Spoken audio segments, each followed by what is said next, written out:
आचने माता न फिरे माघारी, आचने माता न फिरे माघारी, बैसली शेजारी गोविंदाचे. घर गे झाले पट्टराने बळे, वैले सावळे परब्रह्म. बळीयाचा अंग संग झाला आता, बळीयाचा अंग संग झाला आता.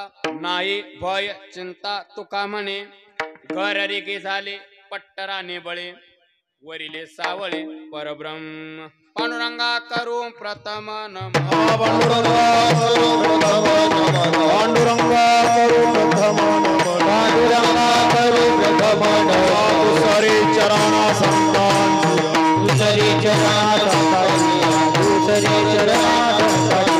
कंठम बाबारे मते काविस्तार, कंठम बाबारे मते काविस्तार, कंठम बाबारे मते काविस्तार, कंठम बाबारे मते काविस्तार. बाबाजी सद्गुरु दास तुका, बाबाजी सद्गुरु दास तुका, बाबाजी सद्गुरु दास तुका. नमो ज्ञानेश्वरा, नमो ज्ञानेश्वरा निवृत्ती उदारा सोपान देवा. नमो सद्गुरु तुकया ज्ञान दीपा, नमो सद्गुरु सच्चिदानंद रूप. नमो सद्गुरु भक्त कल्याण मूर्ती, नमो सद्गुरु भास्करा पूर्ण कीर्ती. जयांचे केल्या स्मरण, होय सकळ विद्यांच्या अधिकरण. तेची वंदू श्री चरण श्री गुरूंचे ते नमस्कारून आता. सेवे लागी सेवक झालो, तुमच्या लागलो निज चरणा. आओ स्वामी तुकया देवा, यावरी न करावा आवे. आचने माता न फिरे माघारी, आचने माता न फिरे माघारी, बैसले शेजारी गोविंदाचे. घर गे झाले पट्टराने बळे, वरिले सावळे परब्रह्म. प्रस्तुत प्राप्त प्रसंगी चिंतन रूपी सेवे करता निवडलेला अभंग. महान भगवत भक्त संत श्रेष्ठ जगद्गुरु तुकोबाराय महाराजांचा 3 चरणाचा विराणीपर प्रकरणातील असून, या अभंगातून तुकोबाराय आपल्या परमार्थाचा प्रवास 3 टप्प्यात सांगतात. विठ्ठल विठ्ठल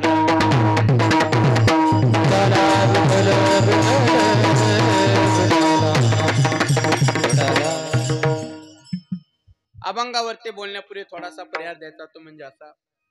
अनंत कोट ब्रह्मांड नायक कारण कारण करुणावरून आले.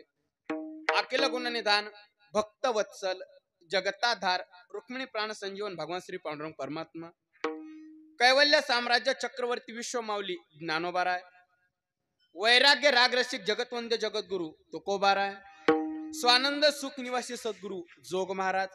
उपस्थित कीर्तनकार मंडळी, कथाकार मंडळी, रामानाचार्य, भागवताचार्य, उपस्थित वैष्णव टाळकरी तथा मृदंगाचार्य, उपस्थित ज्येष्ठ श्रेष्ठ महाराज मंडळींच्या उपस्थितीमध्ये श्री क्षेत्र जलालपूर येथे ग्रामस्थ मंडळींच्या तन मन धनातून संपन्न होत असलेला आपला अतिशय देखण्या स्वरूपाचा मन मोहक असलेला आपला अखंड हरिनाम सप्ताह. सप्ताहातील आजची 3ऱ्या दिवसाची कीर्तन सेवा आदरणीय गुरुस्थानी असणारे आपल्या या कार्यक्रमाचे आयोजक नियोजक संयोजक श्री हरिभक्त परायण सुखदेवजी महाराज ननवरे गुरुजींच्या विशेष संपर्कातून माझ्या वाटेला आलेली कीर्तनाची सेवा आहे. उपस्थित वैष्णव टाळकरी श्री हरिभक्त परायण परिसराचं भूषण असणारे आमचे भाऊसाहेबजी महाराज पालवे गुरुजी उपस्थित आहेत. आदरणीय वैष्णव टाळकरी संगीत विशारद आमचे ज्येष्ठ गुरुबंधू श्री हरिभक्त परायण निळकंठजी महाराज काळे. आदरणीय वैष्णव टाळकरी श्री हरिभक्त परायणचे ज्येष्ठ गुरुबंधू सोमनाथजी महाराज राऊत गुरुजी उपस्थित आहेत. आदरणीय वैष्णव टाळकरी आमचे ज्येष्ठ गुरुबंधू श्री हरिभक्त परायण सचिनजी महाराज जलालपूरकर गुरुजी उपस्थित आहेत. आदरणीय वैष्णव टाळकरी मृदंग विशारद आमचे ज्येष्ठ गुरुबंधू माऊली महाराज मेडे माऊली महाराज सुद्धा उपस्थित आहेत. आदरणीय माझ्यावरती ज्यांचं नितांत प्रेम आहे आणि महाराष्ट्रातील सुप्रसिद्ध सिंगवादक आदरणीय श्री हरिभक्त आमचे विठ्ठलजी महाराज खिलारे विठ्ठलजी महाराज सुद्धा उपस्थित आहेत. उपस्थित परिसरातून आलेली ज्येष्ठ श्रेष्ठ महाराज मंडळी, वैष्णव टाळकरी मंडळी, मातृवर्ग असतील पितृवर्ग असतील सर्वांच्या प्रती आदर व्यक्त करतो आणि अधिक परिहार न देता लगेच अभंगात प्रवेश करतो. विठ्ठल विठ्ठल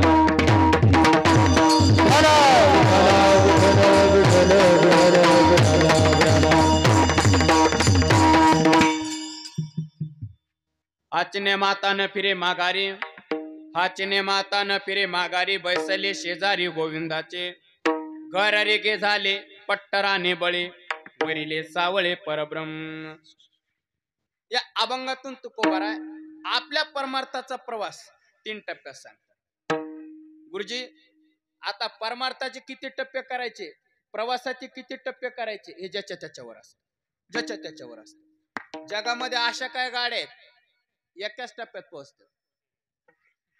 काय गाड्या अशा काय गाड्या अशा आहेत नुसते तालुके घेत जातात, तालुक्याच्या ठिकाणी थांबतात. पण काय गाड्या अशा आहेत गाव दिसले कीच उभा राहतात, गाव दिसलं कीच उभा राहतात. ज्याच्या त्याच्या प्रवासाची कुवत, ज्याच्या त्याच्या प्रवासाला प्राप्त होणारी साधना. पण जगद्गुरु तुकोबारांचा प्रवास आजच्या अभंगात फक्त 3 टप्प्यात दिसून येतो. कोणते 3 टप्पे?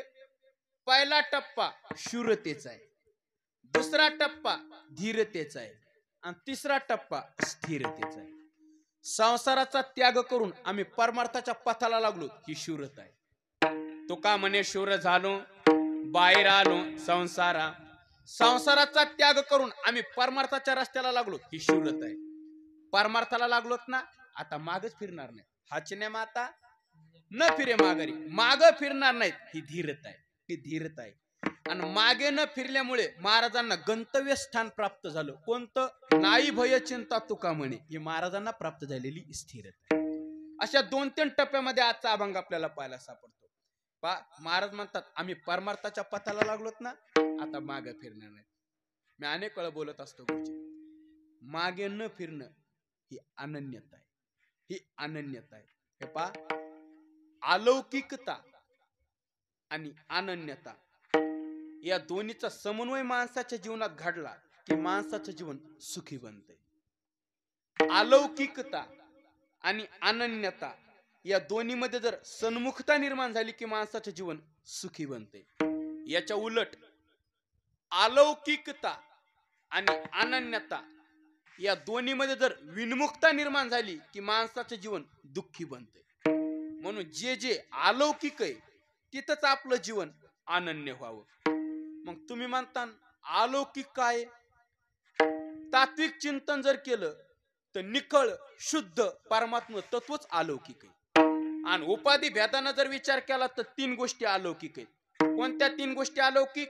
हे पा देव अलौकिक, देवमान्य संत अलौकिक आणि देवाचं नाम अलौकिक. या 3च गोष्टी जगामध्ये अलौकिक आहेत. कोणत्या?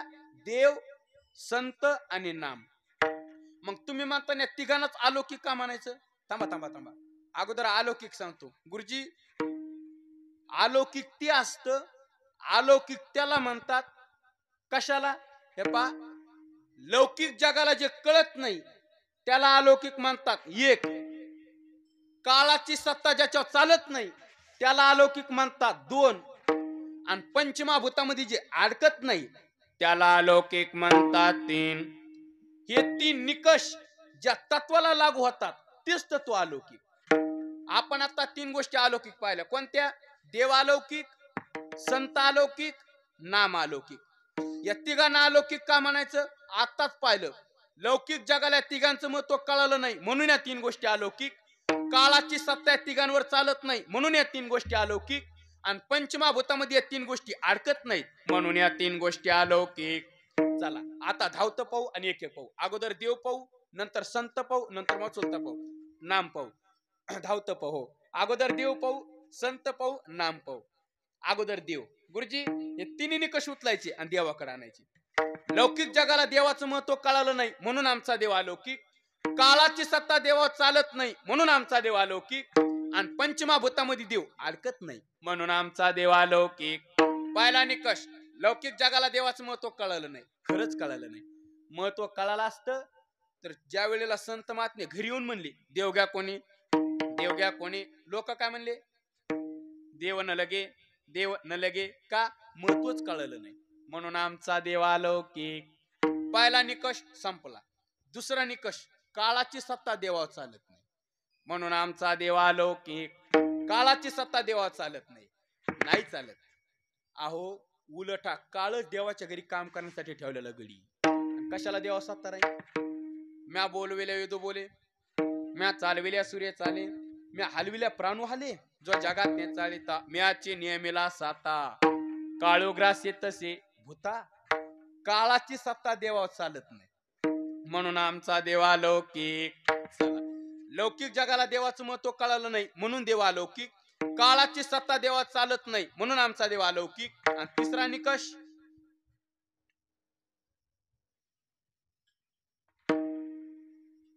असं टाळी वाजवा एकदा त्याच्या वा. पंचमहाभूतामध्ये देव अडकत नाही म्हणून आमचा देव अलौकिक. पंचमहाभूतात देव अडकत नाही. पंचमहाभूत कोणती? पृथ्वी, आप, तेज, वायू आणि गायछाप याच्या आकाश याच्या देव अडकत नाही. पंचमहाभूतात देव अडकत नाही म्हणून मी चॅनल लावू देतो ना. पंचमहाभूतात देव अडकत नाही. हो, पृथ्वी, आप, तेज, वायू आणि आकाश याच्या देव अडकत नाही. कसा अडकन पंचमहाभूतात? म्हणून तर जरा दाबून दबकून चालू त्याच्यामुळे नाही अडकत पंचमहाभूत. अहो गुरुजी, उलट पंचमहाभूतांनाच आमच्या भगवंताने निर्माण केलेले आणि ते देव कसे हा जेने विश्व निर्मिले किंवा एकल्या कंट्याचे म्हणून येणे केले निर्माण 14 भुवने गगना चंद्र सूर्य मेघ तारंगणे पाच महाभूते भौतिके भिन्ने भिन्ने वो ऐसा लागमे आमाया सूत्रधारी. ओ पंचमहाभूतात देव अडकत नाही. देवानच पंचमहाभूत निर्माण केलेत आणि तो कशाला अडकण्या पंचमहाभूतात? ज्ञानोबा काय म्हणले? ज्ञानोबा म्हणले एकदा आकाशाला लपाछपी खेळा वाटली म्हणले. आकाशाला. आता मला सांगा ह्या आकाशानं लपायचं कुठं? कारण ज्याच्या आड लपायचंय तो त्याच्यापेक्षा व्यापक तर पाहिजे ना. पण आकाशानं लपायचं कुठं? तर गुरुजी ज्ञानोबा 14 अध्यायात म्हणतात त्या आकाश सुद्धा परमेश्वराच्या आड जाऊन लपते. नभ तुझ माझी खेळे लपी थपी. म्हणजे पंचमहाभूतात देव अडकतच नाही. विश्वाच्या रूपानं तो नटलेला आहे. देव नटला नाना परी का न नटणार? तो नटधारी. तो कामाने नटधारी तो कामाने नटधारी तो कामाने नटधारी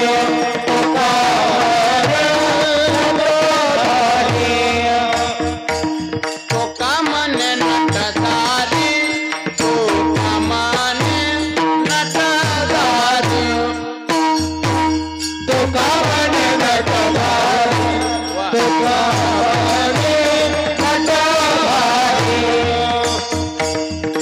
कामाने नटधारी तो कामाने नटधारी तो कामाने नटधारी तो कामाने नटधारी भोग भोगुनी ब्रह्मचारी भोग भोगुनी ब्रह्मचारी भोग भोगुनी ब्रह्मचारी नवल केवळे केवळे नवल केवळे केवळे भोग भोगुनी ब्रह्मचारी भोग भोगुनी ब्रह्मचारी भोग भोगुनी ब्रह्मचारी नवल केवळे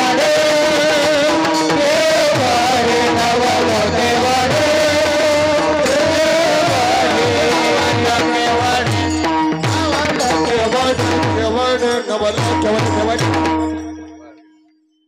तो कामाने नटधारी विश्वाच्या रूपानं परमात्मा नटलेला आहे आणि तो कशाला पंचमहाभूतात अडकन नाही अडकत म्हणून आमचा देव अलौकिक. लौकिक जगाला देवाचं महत्व कळत नाही म्हणून देव अलौकिक. काळाची सत्ता देवा चालत नाही म्हणून आमचा देव अलौकिक. आणि पंचमहाभूतात देव अडकत नाही म्हणून आमचा देव अलौकिक. देव अलौकिक कळाला. आता देवाला माग घ्या देवांना माग घेतलं. आता संतांना पुढे घ्या. जसा देव तसे संत. आता हे तिन्ही निकष उचलायचे आणि संतांकडे आणायचे. लौकिक जगाला संतांचं महत्व कळालं नाही म्हणून संत अलौकिक. काळाची सत्ता संतांवर चालत नाही म्हणून संत अलौकिक. आणि पंचमहाभूतात संत अडकत नाही म्हणून आमचे संत अलौकिक. पहिला निकष लौकिक जगाला संतांचं महत्व कळालं नाही. खरंच कळालं नाही. संतांचं महत्व कळालं असतं तर त्या काळात त्या लोकांनी त्या काळात त्या संतांना त्रास दिलाच नसता. त्या काळात ज्ञानोबरांना कमी त्रास दिलाय का? तुकोबरांना कमी त्रास दिला का? नाथ महाराजांना कमी त्रास दिलाय का? आता मला तरी कमी आहे का? पण मी कोणाला सांगत नाही. महत्वच कळत नाही असं द्यावं. संतांचं महत्वच कळलं नाही. म्हणून आमचे संत अलौकिक. चला, पहिला निकष संपला. दुसरा निकष, काळाची सत्ता संतांवर चालत नाही. म्हणून संत अलौकिक. काळाची सत्ता संतांवर चालत नाही. गुरुजी, जशी देवावर चालत नाही तशी संतांवर चालत नाही. थांबा थांबा थांबा. जसा हा काळ देवाच्या घरी काम करण्यासाठी ठेवलेला गडी आहे का, तसा संतांच्या घरी. काळ गुलाम सलाम करी तुकया घरी. जगा काळ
जगा काळ काय आम्ही माता दिले पाय. म्हणजे काळाची सत्ता संतांवर चालत नाही. म्हणून आमचे संत अलौकिक. लौकिक जगाला संतांचं महत्व कळालं नाही म्हणून संत अलौकिक. काळाची सत्ता संतांवर चालत नाही म्हणून संत अलौकिक. आणि तिसरा निकष, पंचमहाभूतात संत अडकत नाहीत म्हणून संत अलौकिक. जसा देव पंचमहाभूतात अडकत नाही तसे संत सुद्धा अडकत नाहीत. थांबा थांबा. उलट या पंचमहाभूतांनाच आमच्या संतांनी जिंकलेले. कसं जिंकलेलं? पृथ्वी, आप, तेज, वायू आणि आकाश या पृथ्वी तत्वाला, पृथ्वी भूताला माझ्या ज्ञानोबरांनी जिंकलेलं. समाधी, ज्ञानोबरांनी आपला देहच पृथ्वी तत्वात तिरोहित केलेला आहे. ज्ञानदेवे घेतलेले दान, हृदय धरून या ध्यान, समाधी बैसला निर्वाण, कथा कीर्तन करीतो बाबा बाळ छंदो. म्हणजे पृथ्वी तत्वाला ज्ञानोबरांनी जिंकलं. हे पृथ्वी तत्वाला ज्ञानोबरांनी जिंकलं. दुसरं आप, आप म्हणजे पाणी, पाणी या तत्वाला शांती ब्रह्म नाथ महाराजांनी जिंकलं. नाथ महाराज गंगेच्या प्रवाहात उतरले, खाली उतरले, खाली उतरले आणि आपलं शरीर पाण्यात विसर्जित केलं. म्हणजे पाणी या तत्वाला शांती ब्रह्म नाथ महाराजांनी जिंकलं. तिसरं तेज, तेज या तत्वाला चित्काला मुक्ताबाईंनी जिंकलं. मुंगे उडाली आकाशी, तेज तत्वाला मुक्ताबाईंनी जिंकलं. हे पृथ्वी तत्वाला ज्ञानोबरांनी जिंकलं, पाणी तत्वाला नाथ महाराजांनी जिंकलं, तेज तत्वाला मुक्ताबाईंनी जिंकलं. चौथं वायू, वायू या तत्वाला श्री संत जनार्दन स्वामींनी जिंकलं. जनार्दन स्वामींनी आपला देहच वायू तत्वात विसर्जित केलेला आहे. वायू तत्वाला जनार्दन स्वामींनी जिंकलं, पृथ्वी तत्वाला ज्ञानोबरांनी जिंकलं, पाणी तत्वाला नाथ महाराजांनी जिंकलं, तेज तत्वाला मुक्ताबाईंनी जिंकलं, वायू तत्वाला जनार्दन स्वामींनी जिंकलं आणि शेवटचा आकाश, आकाश या तत्वाला माझ्या जगद्गुरु तुकोबरांनी जिंकलं. आणू रेणूया थोकाडा तो का आकाश आहे एवढा सदैव वैकुंठ गम. म्हणजे पंचमहाभूतात संत अडकत नाही म्हणून आमचे संत अलौकिक. चला, देवालौकिक कळाला कळाला, संत अलौकिक कळाले कळाले. घ्या आता संतांना माग घ्या. घ्या, घेतलं गुरुजी. आता नामाला पुढे घ्या. जसा देव तसे संत आणि जसे संत तसंच नाम. आता तिन्ही कशी उचलायची? नामाकडे आणायची, नामाकडे आणायची. लौकिक जगाला नामाचं महत्व कळालं नाही म्हणून नाम अलौकिक. काळाची सत्ता नामावर चालत नाही म्हणून नाम अलौकिक. आणि पंचमहाभूतात नाम अडकत नाही म्हणून देवाचं नाम अलौकिक.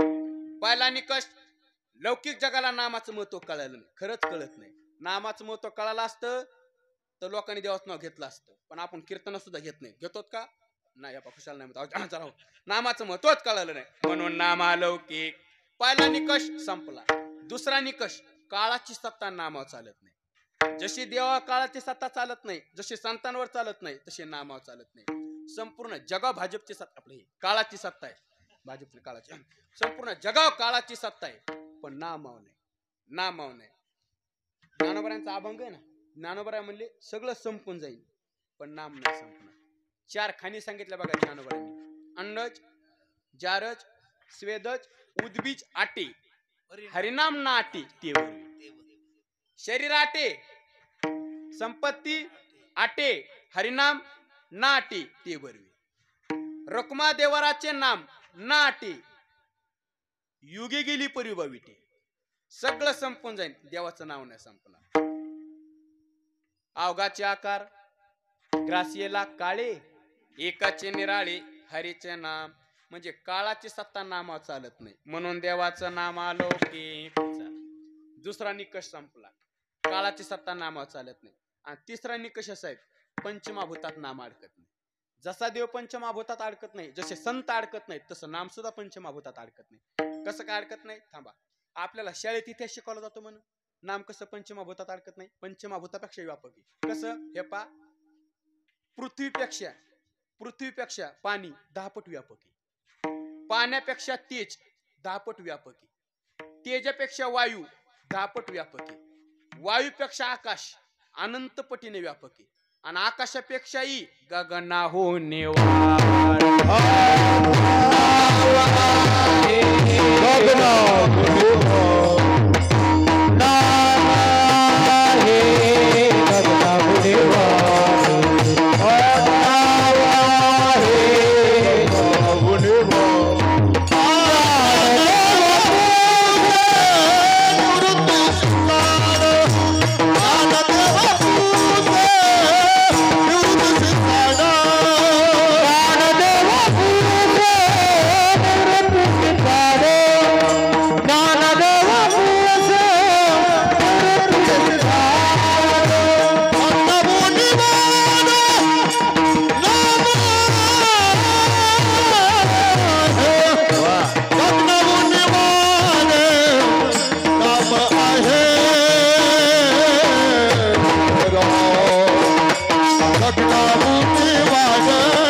ज्ञानदेव पुसे निवृत्तीसे चाड, गगनाहूने वाढ नामाये. म्हणजे पंचमहाभूतात देवाचं नाम अडकत नाही, म्हणून देवाचं नाम अलौकिक. देवालौकिक कळाला, संत अलौकिक कळाले, नाम अलौकिक कळालं. गुरुजी, आता आपलं जीवन एकतर देवाशी, एकतर संतांशी आणि एकतर नामाशी, तिघाशीच अनन्य झालं पाहिजे. का? कारण या 3च गोष्टी अलौकिक आहेत. आणि या तिघाशी जीवन अनन्य झालं तरच जीवन सुखी बनते, बर, तुकोबर आहे. एक विचारू का? विचारा ना. तुम्ही म्हणताय तिघाशी जीवन अनन्य झालं तरच सुखी बनते. समजा जर आम्ही तिघाशी आमचं जीवन अनन्य नाहीच केलं तर मग आमचा तोटा. तुकोबर म्हणजे अर्धा तास झालं सांगलो अनन्य करा, आणि पुन्हा म्हणतो नाही केलं तर, पुन्हा म्हणतो तोटा. जर देवाशी जीवन अनन्य नाही केलं, एक तोटा सांग का? म्हणजे जर देवाशी जीवन अनन्य नाही केलं, तोटा पचतेल कानी 84च्या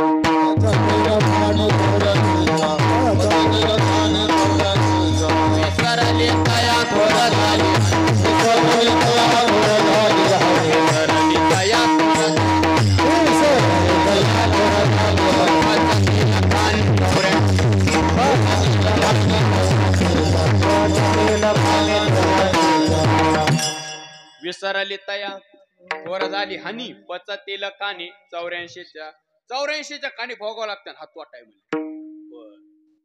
कळाला. समजा तुकोबर आहे जर संतांशी जीवन आनंद नाही केलं तर मग आमचा तोटा. तुकोबरा म्हणजे जर संतांशी जीवन आनंद नाही केलं उद्धारच होणार नाही. उद्धाराशी ठाव नाही भाग्य हिना विनमुख चरणा संतांचे या उद्धार होणार नाही हा तोटा आहे म्हणजे. बरं तुकोबर आहे जर नामाशी जीवन आनंद नाही केलं तर मग आमचा तोटा. तुकोबरा म्हणले मला काय नर पापिया नामासी नर पापिया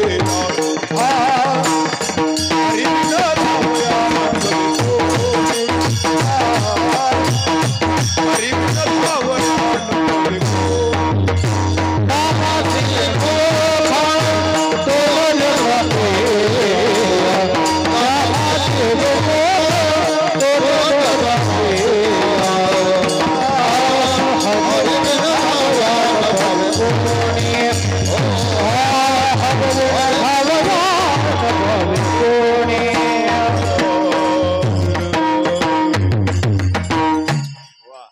जर नामाशी जीवन आनंद नाही केलं तोटा. तुकोबरा म्हणे मला काय विचारतो म्हणे ज्ञानोबरा नाही विचारा. नामासी विनमुख तो नर पापिया हा तोटा आहे म्हणले. त्यासारखा पापी तूच म्हणले तोटा आहे म्हणले. बर तोटा कळाला. तोटा कळाला. बरं तुकोबरा आहे आता एक विचारतो काय तुम्ही कोणाशी जीवन आनंद केले ते सांगा. तुम्ही कोणाशी आनंद केले देवाशी संतांशी नामाशी.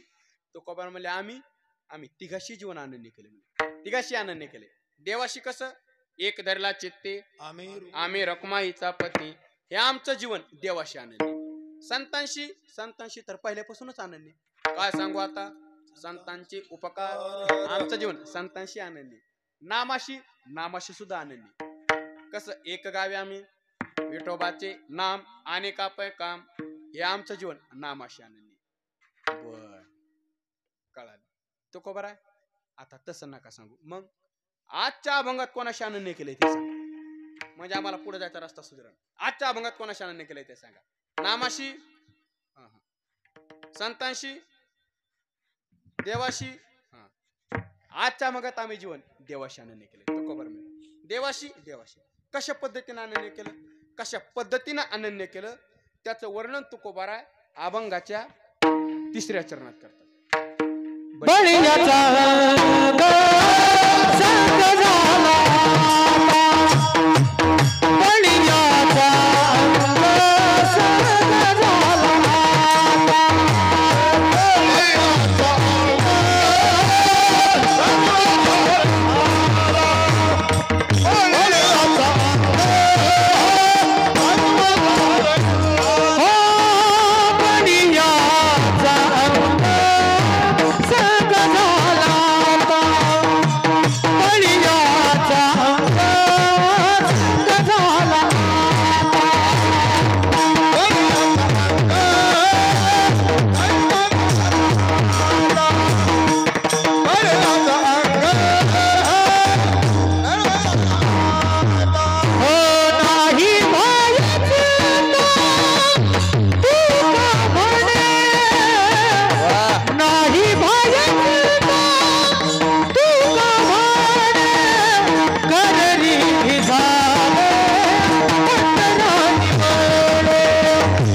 बळीयाचा अंग संग झाला आता नाही भय चिंता तुका म्हणे.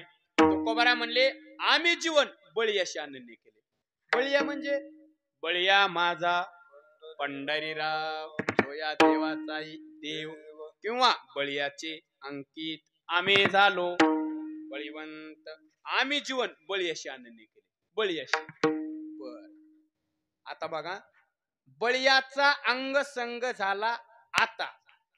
बळीयाचा अंग संग झालाय ना, आता मागच फिरणार नाहीत. आता माग फिरणार नाहीत म्हणजे अभंगाचं पहिलं चरण.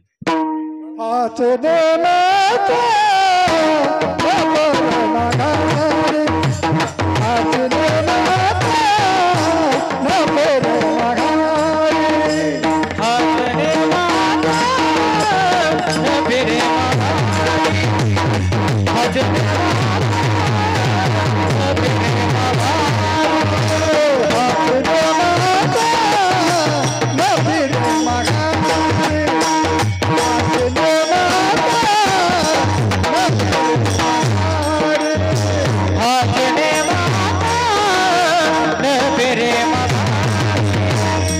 देण्याचा नपर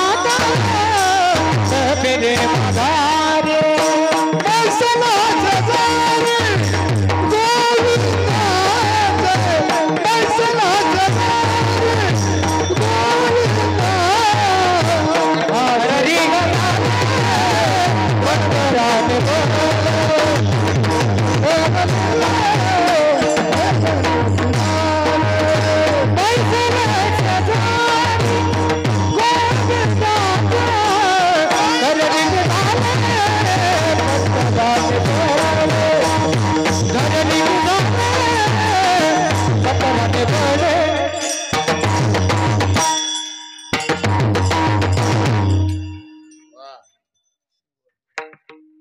हाचने माता न फिरी माघारी. आम्ही माग बळीयाचा अंग संग झाला आता. बळीयाचा अंग संग झाला ना, आम्ही परमार्थाच्या पथाला लागलोत ना, आता माग फिर.